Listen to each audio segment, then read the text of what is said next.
પરિવર્તન school four specially abled શાળાના બાળકો માટે 3 દિવસીય નવરાત્રિ મહોત્સવનું આયોજન કરાયું હતું.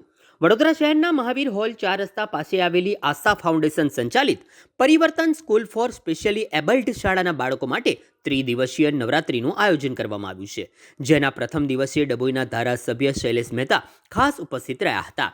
આ અંગે માહિતી આપતા સંસ્થાના રેણુકાબેન પંચાલ અને ફાલ્ગુનીબેન રાઠવાએ જણાવ્યું હતું કે વર્ષ 2010થી આ સંસ્થામાં 20 તાલીમબદ્ધ શિક્ષકો દ્વારા 110 જેટલા મનોદિવ્યાંગ બાળકોની સંભાળ લેવામાં આવી રહી છે, જે બાળકો સાથે દરેક તહેવારની ઉત્સાહભેર ઉજવણી કરવામાં આવે છે.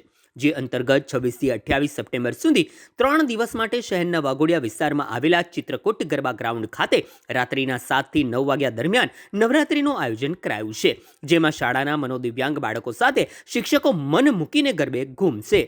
શહેરના પૂર્વ વિસ્તાર વાઘોડિયા રોડ ખાતે ચિત્રકૂટ નાગેશ્વર મહાદેવના સાનિધ્યમાં આદ્યશક્તિ ગરબા મહોત્સવ ખાતે આસ્થા ફાઉન્ડેશન અને પરિવર્તન સ્કૂલ જે દિવ્યાંગ બાળકોની શાળા છે, દિવ્યાંગ બાળકોના ગરબાનું આયોજન કરવામાં આવ્યું અને એમાં જોઈ શકો છો દિવ્યાંગ બાળકોએ ખૂબ ઉત્સાહથી ગરબામાં ભાગ લીધો છે. આ ગરબામાં એમની સાથે માતાજીની આરતી કરવાનો જે લાવો મળ્યો છે એ બદલ માતાજીનો પણ આભાર અને દિવ્યાંગ બાળકોનો અને પરિવર્તન સ્કૂલના ટ્રસ્ટીઓનો પણ આભાર માનું છું.